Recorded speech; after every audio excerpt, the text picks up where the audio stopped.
성경에 처음 나오는 찬양 시예요. 아름다운 또 놀라운 구원을 선포하는 장이죠.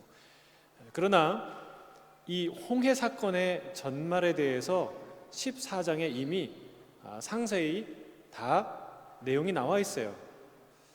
그러니까 14장의 끝부분에 그들이 기쁨으로 나와서 여호와를 찬양하였더라 라는 말만 붙이면 굳이 15장은 여기에 있지 않아도 뭐 시편 나중에 뒤에 시편에 실려도 전혀 상관이 없는 것 같은 그런 내용이에요. 더 새로운 것이 나와 있지 않아요. 그럼에도 불구하고 이 출애굽기 15장이 이 자리에 있는 이유는 굉장히 중요합니다. 뺄 수 없는 중요한 이유가 있어요. 이 15장이 왜 여기에 있는가? 첫째로는 구원의 감격과 기쁨을, 그게 얼마나 큰 기쁨인지 우리에게 알려주기 때문에 그렇습니다. 두 번째는 보이지 않는 하나님, 안 보이는 하나님, 그냥 추상적인 어떤 개념으로서 느끼는 그 하나님이 구원의 하나님이 역사적인 한순간에 명확히 자신을 드러내신 사건이기 때문에 그렇습니다. 우리가 생일 파티나 이런 거 하면 폴라로이드로 기념사진 찍잖아요. 그런 하나님과 이스라엘 백성이 함께 인증 사진을 찍는 그런 순간이에요. 그런 귀한 시간이에요. 세 번째 이유는 그 구원의 하나님 앞에서 마땅히 우리가 구원받은 백성이 드려야 될 태도가 찬양이라는 것을 우리에게 일깨우기 때문에 이 15장은 중요한 장이라는 거예요. 저는 오늘 이 본문 말씀을 우리가 묵상하는 가운데 구원의 기쁨이 다시 한번 회복되고 우리 안에 찬양의 샘이 터지는 놀라운 역사가 일어나기를 주의 이름으로 축복합니다. 우리 본문 1절을 다시 한번 읽겠습니다. 1절입니다. 이때에 모세와 이스라엘 자손이 이 노래로 여호와께 노래하니 일러스되 내가 여호와를 찬송하리니 그는 높고 영화로우시며 말과 그 탄 자를 바다에 던지셨음이로다. 아멘. 자, 이스라엘 입장에서 이 사건을 통해서 얻은 가장 큰 소득은 무엇일까요? 뭘 이스라엘 백성이 가장 크게 얻었을까요? 첫 번째는 죽을 뻔했는데 산 거예요. 살아났어요. 정말 딱 함정에 빠져서 궁지에 몰려서 죽을 상황이었는데 거기서 무사히 살아난 것이죠. 여러분 주님 안에 있으면 살게 될 줄로 믿습니다. 예수님이 하나님에 대해서 뭐라고 가르치시냐면 우리 하나님은 죽은 자의 하나님이 아니요 산 자의 하나님이시라고 말씀하십니다. 할렐루야. 따라하겠습니다. 우리 하나님은 죽은 자의 하나님이 아니고 산 자의 하나님이십니다. 하나님 안에 있으면 우리가 살게 되는 거예요. 할렐루야. 주님 안에 있어요? 주님 안에 계십니까? 그럼 우리는 살게 돼 있어요. 왜? 하나님은 살아있는 자의 하나님이시기 때문에. 자, 하지만 우리가 단지 죽지 않았다는 것, 그것이 이 큰 사건의 본질을 이해하는 전부일까? 그렇지 않습니다. 만약에 바로가 살아있다면 졌지만 그러나 퇴각을 해서 다시 힘을 모아서 이스라엘 백성을 치러 다시 오게 된다면 그것도 기분 좋은 일이 아니죠. 불안한 요소가 여전히 있는 거예요. 그런데 이 사건의 중요한 의미는요, 그 바로와 그 군대를 완전히 하나님이 끝장내신 거예요. 다시는 추격 못하게, 다시는 청구서 못 내밀게. 야, 내가 너희들 먹여 살렸잖아. 너희들 우리 노예였잖아.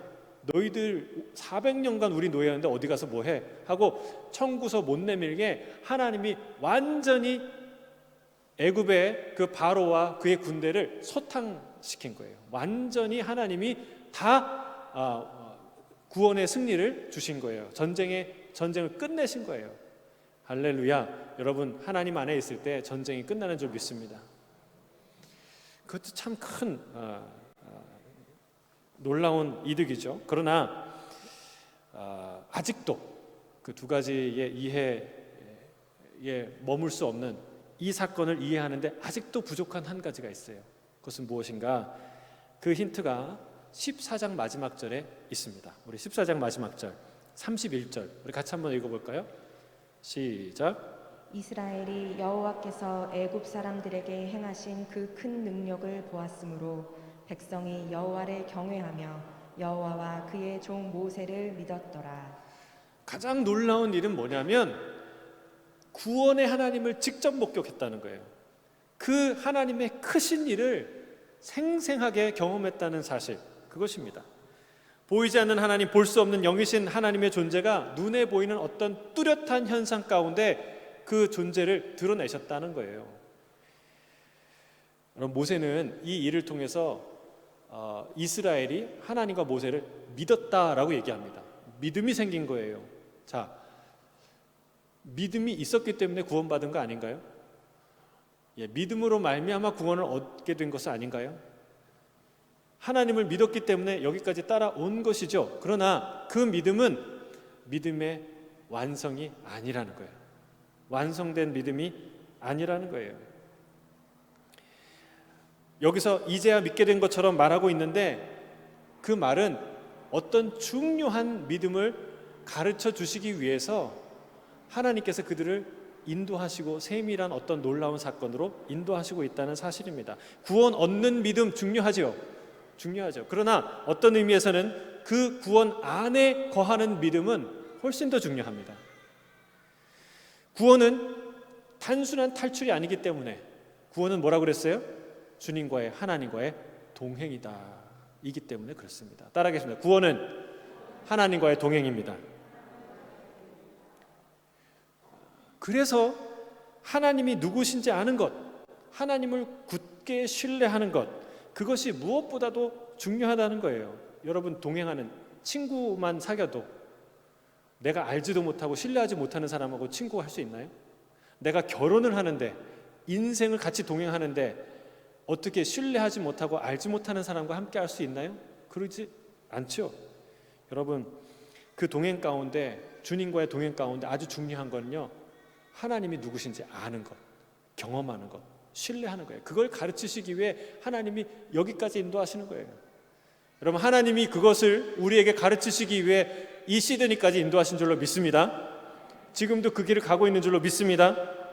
여러분, 하나님이 쓸데없는 일 하지 않으세요. 번거로운 일 하시는 분이 아닙니다. 분명 가나안으로 가는 그 지름길을 돌아서 여기 홍해까지 오게 한 일은 쓸데없는 일을 한 게 아니에요. 이 일을 통해서 바로와 그의 정예 부대를 완전히 다 홍해에 쳐넣으셨어요. 전쟁을 깨끗하게 끝내셨어요. 그런 일을 하기 위해서 여기까지 인도하신 거예요. 바로를 유인하신 거죠. 승리를 우리에게 주신 거죠. 하지만 그 승리, 그 이면에 더 중요한 하나님의 의도가 담겨 있다는 사실이에요. 그것은 무엇인가? 이 일을 통해서 이스라엘이 살아계신 하나님을 생생하게 경험할 수 있도록 하나님이 여기 인도하신 거예요. 이 일을 행하신 거예요. 여러분, 애굽에서 10가지 재앙을 통해서 하나님 이미 다 경험하지 않았습니까? 근데 그때 10가지 재앙과 지금 이 홍해 앞에서 그들이 경험한 하나님의 이 놀라우신 이 권능은 비교할 수가 없어요. 그 크신 하나님의 권능은 비교할 수 없는 거예요. 지금 현대에 있는 최첨단의 컴퓨터 그래픽이나 그리고 아이맥스 영화관에서도 구현할 수 없는 그 장대하고 스펙타클한 놀라운 하나님의 구원의 그 현장에 그들이 초대된 거예요. 그리고 그것을 직접 보게 된 것이죠. 여러분, 얼마나 가슴 졸였을까요? 이 가슴이, 마음이 그냥 쫀득하다는 표현이 있죠. 그냥 쫄아가지고 요만해졌을 거예요. 얼마나 무서웠을까요? 이제 곧 여기서 우린 다 죽게 되는데, 몰살당하는데 이런 두려움 가운데 저 바닥에 갇혔다가 모세가 손을 펴고 그 지팡이를 들자 어떤 일이 일어납니까? 동풍이 불기 시작합니다. 동풍이 밤새도록 불어서 그 동풍이 어떻게 바다를 갈라요. 바다가 벽처럼 서요. 그리고 그 젖었던 바다 밑에 땅이 마른 땅이 됩니다. 그 마른 땅을 걷는 기적을 그들이 경험하는 거예요. 그리고 다 건너가니까 저기 뒤에서 와 하는 소리가 들려요. 누구예요? 바로와 그의 장수들이에요. 막 달려오는데 또 모세가 기도하고 손을 들자 그 장수들이 다 물속에 수장되는 것을 목격합니다. 여러분, 이 얼마나 놀라운 일입니까? 얼마나. 그들은 이 사건을 통해 이스라엘이 보지 않았던 그 하나님을 직접 보게 된 것입니다. 알지 못했던 하나님을 구체적으로 경험하게 된 것입니다. 이 15장의 찬양은 바로 그 구원의 하나님의 얼굴을 우리에게 또렷이 그려주고 있다는 사실이에요. 그래서 이 15장이 중요한 장이에요. 사랑하는 성도 여러분, 문제 해결도 중요해요. 우리 인생의 문제 해결, 이러저러한 큰 문제들이 해결되는 건 참 중요해요. 그러나 그 문제 해결을 통해 드러난 구원의 하나님을 인식하는 건 더 중요한 일이에요. 그 하나님께 감사와 찬양을 돌리는 일은 너무나 중요한 일이죠. 그 영적인 눈이 열려야 예배할 수 있고 찬양할 수 있고 감사할 수 있고 주님 앞에 나갈 수 있다는 사실이에요. 저는 이 시간에 그런 영적인 눈이 떠지는 저와 여러분이 되시기를 주의 이름으로 축복합니다. 자, 이 본문이 중요한 또 하나의 이유가 있는데 그것은 찬양의 타이밍이에요. 타이밍. 우리가 놓치지 말아야 될 순간인데 특별히 하나님 앞에 올려져야 될 감사와 찬양의 타이밍, 여러분 그거 놓치지 마시길 바랍니다. 하나님의 영광과 그리고 권능이 드러나는 그 순간에는 그냥 지나가서는 안 된다는 거예요. 감사할 때 감사하다는 말을 하지 못하는 사람을 우리가 뭐라고 얘기합니까? 염치가 없다라는 말을 하는 것처럼 우리가 하나님 앞에 마땅히 찬양해야 되는데 찬양하지 않고 지나가는 사람은 인간으로서 사람으로서 어떤 중요한 기능을 상실한 상태예요. 우리가 하나님께 찬양에 대한 감각을 회복해야 돼요. 그 타이밍을 놓치지 않고 주님 앞에 찬양을 올려드리는 그런 예배자로 살아야 할 줄로 믿습니다. 예수님이 예루살렘에 가실 때 한 마을에 들어가서 10명의 나병 환자를 만나요. 근데 그들을 고쳐주십니다. 그런데 그들이 다 고침받았는데 그 중에 딱 한 사람만 와서 예수님께 감사해요. 영광을 하나님께 돌려요. 그럴 때 예수님이 뭐라고 얘기하신지 아세요? 누가복음 17장 17절 18절에 이렇게 말합니다. 우리 같이 한번 읽어보겠습니다. 시작. 예수께서 대답하여 이르시되 10사람이 다 깨끗함을 받지 아니하였느냐? 그 9은 어디 있느냐? 이 이방인 외에는 하나님께 영광을 돌리러 돌아온 자가 없느냐 하시고. 예수님은 절대로 생색내는 분이 아니십니다. 고쳐줬으니까 와서 좀 인사도 하고 그래야지 이 말하는 게 아니에요. 여러분, 우리 하나님은 상상할 수 없는 은혜를 부어주시고 그 배은망덕한 이 태도를 갖고 있는 우리를 사랑하셨어요. 인내하셨어요. 그거 갖고 뭐라고 하시는 게 아니에요. 예수님이 고친 사람이 어디 한둘입니까? 고침받고 감사한 사람도 있었지만 그냥 좋다 하고 그냥 염치 없이 떠나간 사람이 어디 한둘이겠습니까? 주님이 그거 공치사 받으려고 이 얘기를 하시는 거예요? 절대 아니에요. 하나님이 우리에게 뭔가를 가르치시는 거예요. 뭔가를 가르치시는 거예요. 그게 무엇인가? 여러분, 내가 나에게 있어서 문제를 해결받는 것, 병 고침을 받는 건 중요한 일입니다. 정말 중요한 일이에요. 그래서 주님이 산상수훈 첫 번째, 가난한 자는 복이 있나니 천국이 그들의 것이다. 애통하는 자는 복이 있나니 그들이 위로를 받을 것이다. 의에 줄이고 목마른 자는 복이 있나니 그들이 배부를 것이다 말씀하잖아요. 우리의 필요를 채우는 것, 그것은 하나님의 관심사예요. 중요한 일이에요. 그러나 하나님이 그걸 진정으로 주고 싶지만 그걸 받은 이후에 우리에게 마땅히 있어야 할 태도 한 가지를 가르치시는 거예요. 그건 뭐냐? 감사라는 거예요. 찬양이라는 거예요. 감사와 찬양이 있어야 돼요. 그럼 감사해야 되는 상황에서 감사할 줄 모르는 사람을 뭐라고요? 파렴치한 사람, 염치가 없는 사람이라고 우리는 부릅니다. 예를 들면 이런 사람이에요. 물에 빠졌는데 물에 빠진 사람을 구해놨더니 뭐라 그래요? 보따리 내놓으라고. 내 보따리 어디 갔냐고 얘기하는 거예요. 얼마나 황당해요.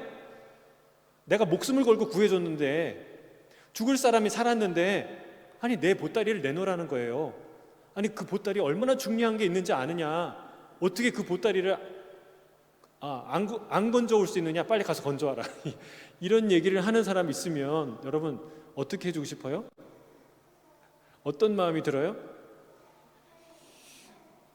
여러분, 우리가 죽을 병에 걸리면 하루의 삶을 더 연장하기 위해서, 한 주, 한 달, 1년의 삶을 연장하기 위해서 얼마나 많은 재산을 아끼지 않고 쏟아붓습니까?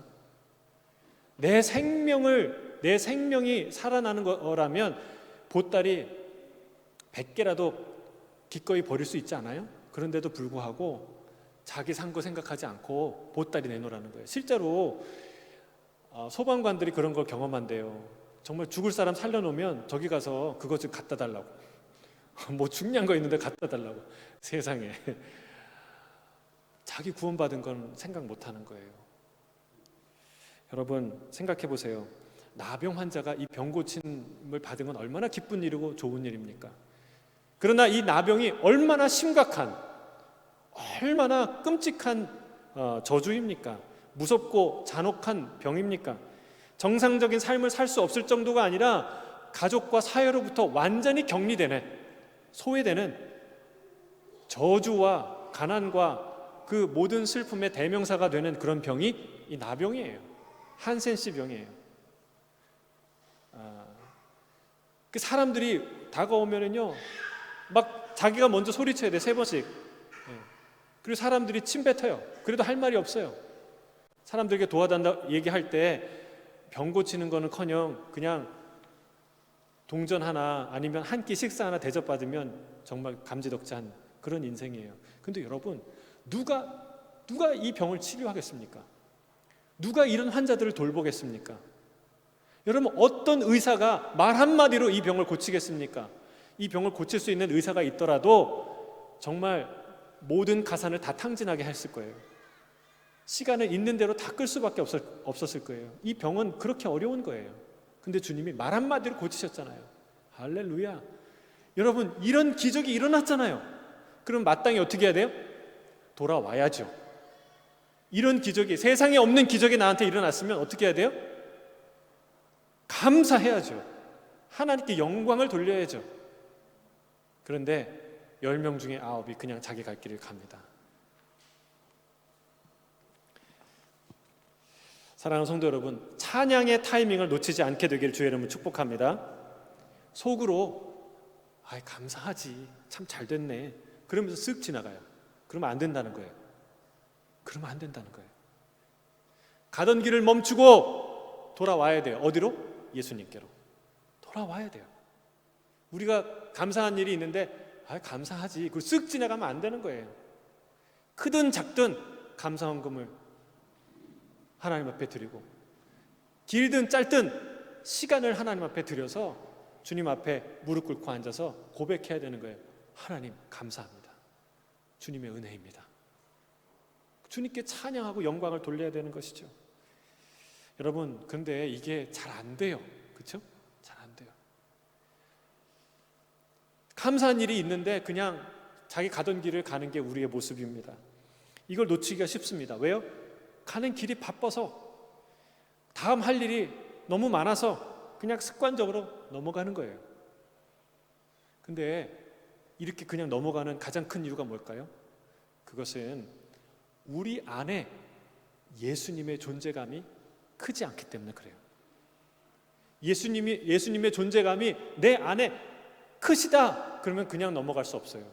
내게 아주 중요한 사람이 뭔가를 나에게 선물했다, 어떤 중요한 도움을 나에게 줬다, 그러면 여러분 그냥 지나갈까요? 결코 안 지나가요. 누가 조그만 음식을 주더라도 감사하다고 꼭 얘기해요. 그런데 나에게 중요한 이분이 나에게 행한 일을 그냥 넘어갈 수 있나요? 아니에요. 왜 그냥 넘어가나요? 주님이 말로만 중요한 거예요. 마음으로는 중요하지 않은 거예요. 그걸 지적하는 게 예수님이에요. 예수님이 뭐라고 얘기했어요? 이 이방인 외에 나머지 9은 어디 갔냐 얘기했어요. 생각해 보세요. 주님께 돌아온 사람은 이방인이었고 나머지는 유대인이었다는 얘기죠. 그렇죠? 유대인이면 집으로 가는 길도 멀지 않아요. 유대인이었다면 하나님을 알았어요, 몰랐어요? 알았던 사람들이에요. 그러나 이 이방인은 돌아갈 길도 멀고 하나님도 잘 몰랐던 사람이에요. 얼마나 아이러니해요. 돌아갈 길도 멀고 하나님 몰랐던 사람은 와서 하나님께 찬양하고, 입만 열면 아브라함의 자손이다, 하나님의 백성이다 말하는 그들은 그냥 자기 갈 길로 갔다는 거예요. 이런 아이러니와 이런 역설이 우리 안에 있다는 사실이죠. 바다가 갈라졌는데 그 홍해에 하나님이 적과 원수를 다 쓸어 넣으셨는데 휴, 살았구나. 그리고 자기 갈 길 가면 안 된다는 거예요. 참 큰일 날 뻔했다, 참 다행이다 그러면서 자기 하던 일 계속하는 거 안 된다는 거예요. 가던 길을 멈춰야 돼요. 돌아와야 돼요. 주님 앞에 서야 돼요. 하나님을 찬양해야 돼요. 하나님께 영광을 돌려야 돼요. 그게 인간이라면 마땅히 해야 될 일이라는 것을 주님이 우리에게 가르치기 위해서 그 말씀하시는 거예요. 여러분, 절대로 찬양의 타이밍을 놓치지 않게 되길 바랍니다. 주님이 너희가 찬양하지 않으면 돌들이 일어나서 소리 지를 것이다, 돌들이 찬양할 것이다 라고 말씀하셨어요. 놀라운 경고예요. 예수님이 예루살렘에 올라가실 때 사람들이 찬양합니다. 하나님을 찬양해요. 왜 했을까요? 봤거든요. 봤어요. 뭘 봤어요? 예수님이 하시는 기적, 표적, 놀라운 일들을 봤어요. 예수님이 올라가실 때 혼자 가지 않았습니다. 12 제자들과 그리고 많은 무리들과 갔어요. 그 무리들 가운데 누가 있었나요? 여리고성 가까이 오다가 다윗의 자손이요, 나를 불쌍히 여기서 소리 질렀던 그 맹인, 눈이 떠진 그 맹인이 치유를 받고 예수님과 함께 동행했다고 성경 기록해요. 아마 그 무리에 있었을 거예요. 또 여리고에 누구 만났어요? 삭개오. 삭개오는 완전히 변화받은 죄인입니다. 자기의 재산을 반을 하나님 앞에 드리겠다고 다 드리고 하나님께 헌신한 완전히 돌아온 이 죄인이에요. 그리고 요한의 증언에 따르면 예수님이 입성하기 바로 전에 어떤 일이 일어나요? 베다니에서 죽었던 나사로가 그 문을 열고 나와요. 사람들이 그것을 보고 하나님을 찬양해. 그 사람들이 있는 거예요. 12 제자 중 거기에 있던, 예수님과 함께 있던 한 사람 한 사람이 다 간증이 있어요. 그 산 증인이에요. 베드로는 없었나요? 베드로도 있었죠. 밤새 고기를 잡았는데 고기 한 마리 낚지 못한 그 밤 지난 새벽에 아침에 누굴 만나요? 예수님 만나죠. 예수님이 뭐라고 얘기해요? 가서 그물을 내려라. 내가 이래봬도 프로페셔널 어부인데 밤새서 한 마리도 못 잡았는데, 그런데 당신의 말씀을 의지하여 가겠습니다. 가서 물고기 어떻게 했어요? 잡았어요? 못 잡았어요? 잡았죠. 153마리. 그물이 찢어지도록 잡았죠. 그리고 그가 주님 앞에 무릎 꿇잖아요. 나는 죄인입니다. 나를 떠나소서. 한 사람 한 사람이 간증이 있었어요. 그러니 찬양이 안 나오겠어요? 죽었던 사람이 살아나고 안전뱅이가 일어나고 귀신이 쫓겨나는 그런 놀라운 일들을 그들이 목격했는데, 그 증인들이 수두룩한데 찬양이 안 나오겠어요? 근데 그 찬양을 듣고도 강팍한 마음을 꺾지 않았던, 불편하게 여겼던, 가시방석처럼 여겼던 사람들이 있었는데 바로 바리새인들이었죠. 그들이 예수님께 아주 거세게 몰아붙입니다.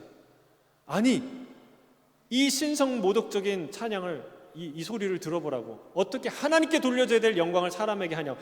당신 정신이 있으면 이거 빨리 가서 찬양을 그만두게 하라고.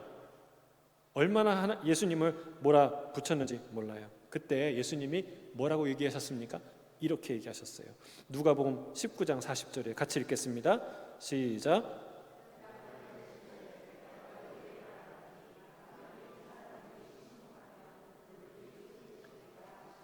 뭐라고 얘기하세요?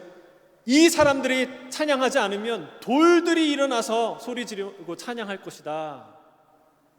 여러분, 돌은요 찬양할 수 없는 존재예요. 첫째는 발성기관이 없어요. 돌은 소리를 못 내요.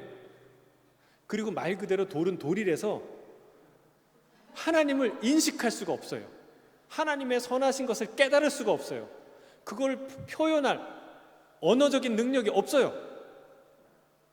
근데 반대로, 그러니까 돌이 일어나서 찬양하고 소리 지른다는 것은 홍해가 갈라지는 것만큼 어려운 천지개벽이 일어나야 있을까 말까 한 일이 바로 그런 일이에요. 근데 반대로 사람은 어떠냐? 인간은 어떠냐? 여러분, 놀랍게도 찬양하기 최적화된 존재가 사람이에요. 인간에게는요, 너무나 신비롭고 아름다운 발성기관이 있어요. 여러분, 이 목소리에서 얼마나 다양한 목소리가 나오는지 몰라요. 여기에서 나오는 소리들이 얼마나 놀라운 일들을 행하는지 몰라요. 여러분, 오늘 집에 가서 목에게 감사하세요. 그리고 목 안 쓰시는 분들은 여러분 회개하세요. 하나님이 얼마나 놀라운 목을 주셨는데 쓰셔야 돼요. 쓰셔야 돼요. 우리가 뭐 꾀꼬리처럼 목소리가 좋다 그러는데 꾀꼬리가 우리처럼 좋은 거예요. 여러분, 세상에 왜 그렇게 노래가 많습니까? 또 세상에 노래 잘하는 사람은 왜 그렇게 많습니까? 뭐 채널을 틀으면은 노래 대회를, 경연 대회를 하는데 정말 끝도 없이 나와요. 노래 잘하는 사람들이 정말 거의 그냥 신적 지경에 이를 만한 사람들이 계속 나와요. 세상에 노래방, 가라오케는 왜 그렇게 많습니까? 예? 노래는 왜 해도 안 질립니까? 또 하고 싶습니까? 왜 그런지 아세요? 인간은 노래하기 위해 태어난, 노래하기에 최적화된 존재이기 때문에 그렇습니다. 그리고 또 한 결정적인 것은 뭐냐면 인간만이 하나님을 인식할 수가 있어요. 여러분, 이 공간에 아무것도 없는 것 같지만 수많은 전파들이 오가는 거 아세요? 이 그림도 영상 전파, 소리 전파들이 어마어마하게 왔다 갔다 하세요. 안 보이시죠? 근데 뭐는 잡을 수 있어요? 라디오는 그 전파를 잡아요. 시끄러운 소리, 큰 소리, 작은 소리, 고요한 소리 다 잡아요. 바이올 소리, 드럼 소리. TV는 잡아요. 그 영상을 다 잡아내요. 마찬가지예요. 여러분, 보이지 않는 이 하나님을 유일하게 잡아낼 수 있는, 인식할 수 있는 라디오, 수신기는 뭐예요? 사람이에요. 사람만 하나님을 인식할 수 있어요. 사람만 하나님의 선하심을 깨달을 수 있어요. 인간만이 보이지 않는 하나님을 인식할 수 있고 하나님과 소통할 수 있는 존재로 지음받았다는 사실이에요. 이 지구상에 유일하게 인간만이 하나님의 선하심을 깨닫고 기뻐하고 놀라고 찬양할 수 있는 존재입니다. 그래서 이사야는 이렇게 노래하는 거예요. 이사야 43장 21절 하나님이 이사야를 통해 이렇게 말합니다. 함께 읽겠습니다. 시작. 이 백성은 내가 나를 위하여 지었나니 나를 찬송하게 하려 함이니라. 할렐루야. 여러분, 하나님이 우리를 왜 지었다고요? 찬양하라고, 찬송하라고. 여러분, 이게 우리 존재 목적이라는 거예요. 그러면 하나님은 우리를 찬양하는 기계로, 노래방 기계처럼 찬양하는 기계로 만드셨나? 아니에요. 찬양할 수 있는 신비롭고 영광스러운 존재로 만드셨다는 거예요. 찬양이라는 게 어떤 심미적 기능, 아름다움을 인식할 수 있는 그런 영혼이 없으면 찬양이 안 되는 거예요. 그거를 깨닫고 언어로, 문장으로 표현할 수 있는 표현력, 그런 능력이 없으면 안 되는 거예요.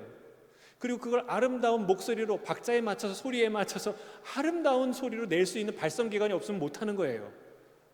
근데 그걸 할 수 있도록 하나님이 인간을 지으셨다는 거예요. 할렐루야. 여러분, 하나님은 우리를 찬송할 수 있는 존재로 만드셨어요. 높고 푸른 저 하늘을 보고 아름답다고 인식할 수 있는, 하나님께 찬양을 돌릴 수 있는 존재는 누굽니까?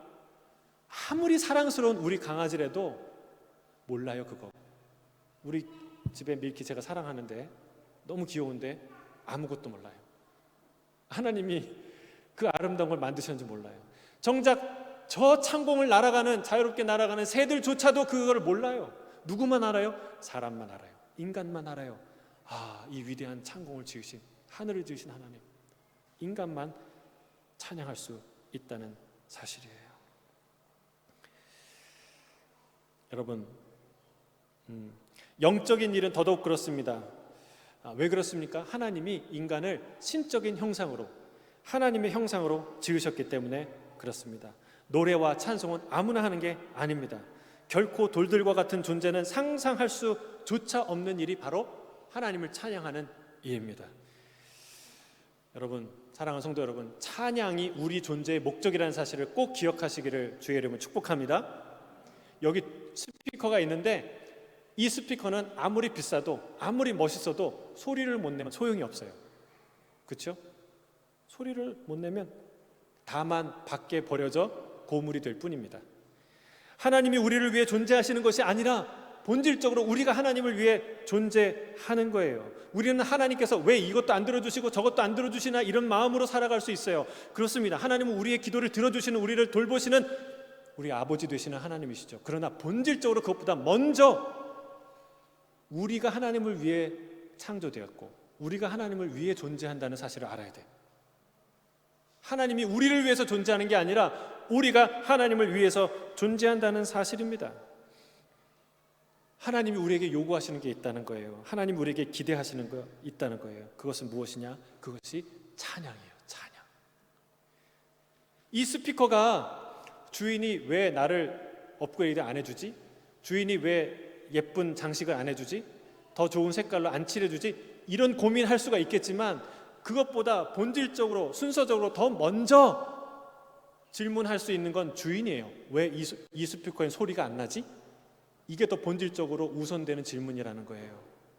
하나님이 우리를 향해서, 우리가 하나님을 향해서 왜 하나님 그것도 안 들어주시고 저것도 안 들어주시지? 라고 질문할 수 있어요. 우리 아버지시니까. 그러나 그것보다 더 먼저 우리에게 던져진 질문, 본질적인 질문은 왜 제가 찬양을 안 하지? 이거예요. 하나님 우리를 향해서 질문하신다는 거예요.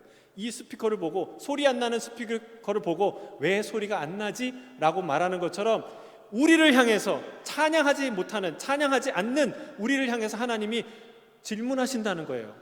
왜 쟤는 찬양을 안 하지? 저렇게 많은 은혜를 받았는데 왜 찬양을 안 하지? 저렇게 아름다운 곳에 살면서 왜 찬양을 안 하지? 저렇게 놀라운 은혜를 받고서, 나의 끝없는 사랑을 받고서도 왜 찬양을 안 하지? 왜 감사가 없지? 하나님이 그런 질문을 피조물인 우리를 향해서 하신다는 거예요. 왜?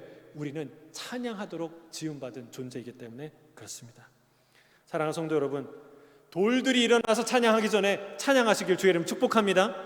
그 기회를 잊어버리면, 진짜 돌들이 찬양하는 세대가 오면 여러분 그때는 땅을 치고 후회하는 거예요. 저기 밖에서 슬피 울며 이를 갖는 그런 시간이 주어지는 거예요. 여러분, 일어나서 찬양하세요. 찬양하도록 우리가 지음받았다는 사실이에요. 자, 모세는 무엇을 찬양합니까? 오늘 본문 2절 3절이에요. 같이 읽겠습니다.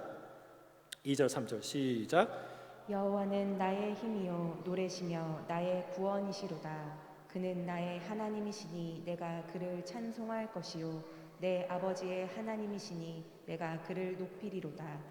여호와는 용사시니 여호와는 그의 이름이시로다. 아멘. 모세는 무엇을 찬양합니까? 나의 힘이 되신 하나님을 찬양합니다. 나의 노래요 나의 구원이 되신 하나님을 찬양합니다. 여러분, 하나님은 우리의 구원이 되시는 줄 믿습니다. 여러분, 우리를 영원한 종살이에서 해방하시는 분이에요. 자유인이 아니라 종으로서 영원히 산다는 것도 참혹한 일이지만 그 정도면 다행이에요. 왜요? 우리는 그냥 종이 아니라 죄의 종, 사망의 종이기 때문에 그래요.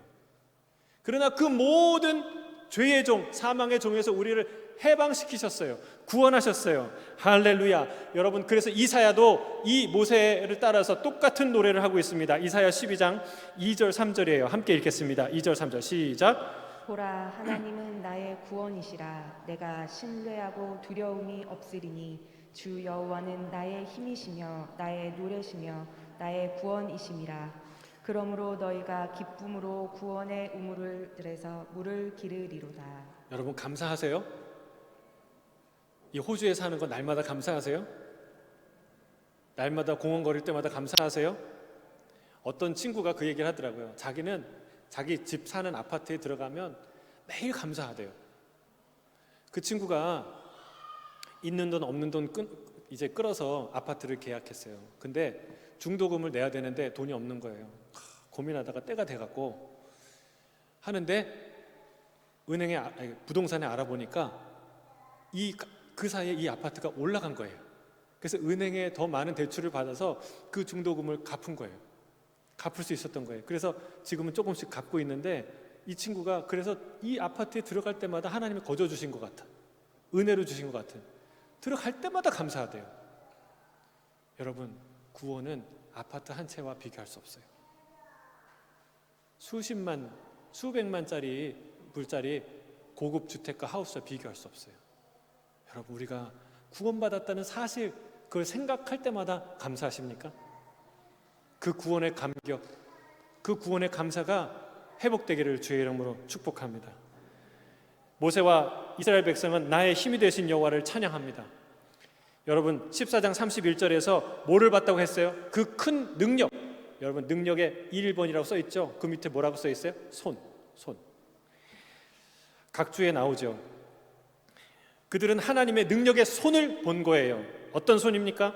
말과 탄자를 바다에 던지신 손. 2절. 그리고 4절에는 바로의 병거와 그의 군대를 바다에 던지시는 것, 그것을 보았어요. 그 손을 보았어요. 6절에서는 주의 오른손이 권능으로 능력을 나타내시고 주의 오른손으로 원수를 부수시는 것을 그들이 목격했습니다. 12절, 주께서 오른손을 드시니 땅이 그들을 삼켜버렸다 고백합니다. 16절, 주의 팔이 크심으로 적들에게 놀람과 두려움이 임하여 그들이 돌같이 침묵하는 것을 보았다라고 말하고 있어요. 여러분, 그들은 뭘 봤어요? 어떤 하나님을 찬양해요? 나의 힘이 되신 여호와.